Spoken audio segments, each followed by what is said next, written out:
A petition organised by the family of a murdered toddler from County Durham has now gained more than 100,000 signatures and could be debated by MPs.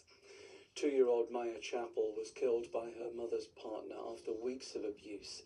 Her family say the measures they're calling for would help to better protect and safeguard children. Chris Jepson has spoken to Maya's great aunt, who is leading the campaign. She was so beautiful, she was just so bubbly, and she loved her food. She was always taking food off us, and she was just a little diamond. Honestly, she was just such a bubbly little girl, loved playing in the park, loved Peppa Pig. Yeah, she was gorgeous. Maya Chappell was only 2 years old when her mother's partner Michael Damon killed her. He was convicted of murder and her mother Dana Carr sent down for allowing the death of a child. Leading up to her death, Maya's father had reported bruising to authorities, but nothing meaningful was done. His family have since campaigned for Maya's law, which would require authorities like the police to share information with parents if another adult poses a risk to their child. We're asking for a child risk disclosure scheme, very similar to Claire's and Sarah's law, where you get a disclosure when you've got concerns that you want to raise. However, we're asking for a preventative measure. We want services to act up on that and go and do something. So if a father, like in James's case, he's allowed to take Maya away, and that protects Maya from any harm.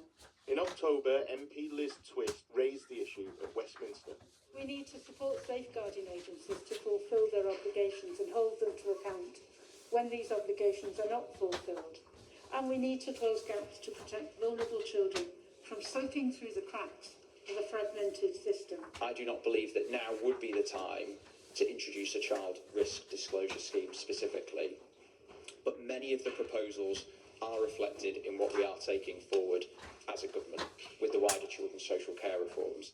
Despite that response from government, a petition calling for Maya's law has surpassed 100,000 signatures, meaning it could now be debated properly in Parliament.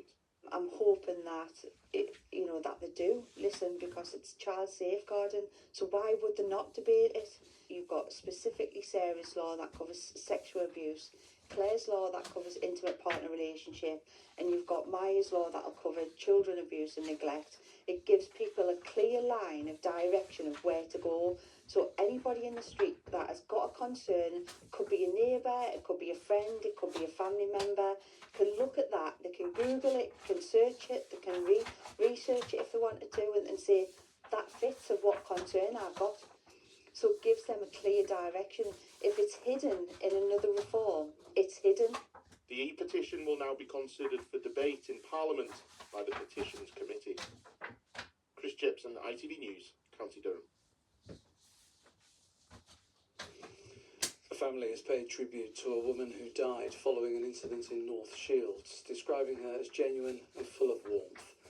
Lisa Denton died in hospital the day after an alleged altercation on Russell Street on the evening of the 24th of January. Lisa's family has released a statement remembering her as someone who loved life deeply and lived it with purpose. A 19-year-old man has been charged with the count of manslaughter.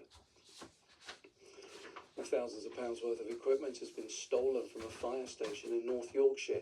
The break-in happened in the early hours of Sunday morning at Helmsley Fire Station. Police are appealing for anyone with information to get in touch. A painting by the renowned North East artist Mackenzie Thorpe has been unveiled at the University Hospital of North Tees. It was commissioned by a family who lost their baby at birth. Little Angelo suffered complications while being born, and he died shortly afterwards. His family commissioned the work for the staff of the hospital and for others going through a similar experience. Amy Sutton reports. For 59 minutes, medics worked to save the life of baby Angelo. It was a life on earth cut so short, yet such an impact was made. He passed away following complications during birth on July 6th last year. Angelo's family reunited with the nurses who worked on delivery at North Tees Hospital to offer something back. Angelo's purpose brought these people together. When the stop and say we're sorry, that it doesn't bear thinking about, does it, to be in that position. We really want them to feel comfort. The family reached out to Middlesbrough artist Mackenzie Thorpe and asked him if he would commission a piece of art to donate to the hospital which tried to save Angelo. When it comes to the North East, especially the Middlesbrough area where I'm from, I respond instantly. And if it's not just financial and it's about something like this, which I can help, and then this will be on a wall by a ward. And if I can make a family walking past that picture with a child in their arms who's ill and forget that for 1 second, then I've done my job. Mackenzie opened up about how personal it felt creating the artwork, as he had lost his own baby brother. I have some knowledge of it and some feeling of it that's still with me. And when it came into my world, the idea, I just went to that. Looked at the commission, what they were writing to me, reading between the lines, seeing these human beings that I don't know exist, and putting that with the feelings. And sometimes I might be able to do it in one go. This one took 4 goes. It's about putting everything you have into it till you know that you're confident in what it is for your own belief, and the person who's the recipient feels the same. The artwork will be placed in the Snowdrop Suite, part of the bereavement centre at North Tees Hospital. The space provides a dedicated and private environment for families experiencing baby loss, a place where Angelo's parents said they were so grateful to spend time in with their boy. In an ideal world, we would hope that no families ever have to come through the Snowdrop Suite, but for those families that unfortunately do find themselves here, I think having that artwork on the wall is going to just provide light and hope during their dark time. Angelo was always meant to be. He was just never meant to stay. But in the hospital where he entered the world, this artwork, in Angelo's memory, will take pride of place. Amy Sutton, ITV News in Stockton. To sports, Rugby Union Six Nations started tonight, and ahead of the tournament, the Newcastle Red Bulls have entered the conversation. The Scotland head coach, Gregor Townsend, today played down speculation that he's agreed to take over at Kingston Park when his contract ends after next year's World Cup. Townsend currently has a part-time consultancy role with Newcastle, but he suggested that today's story is a devilish conspiracy. Pure speculation.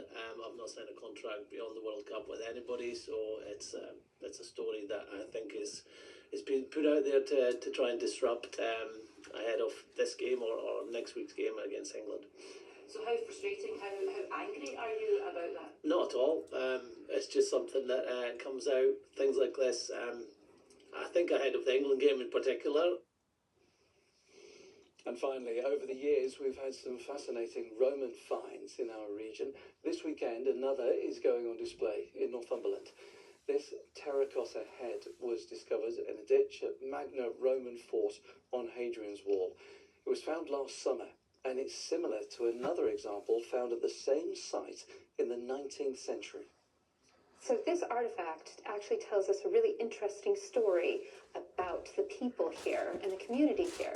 So the find that was found back in the 1800s is complete and it's really beautiful.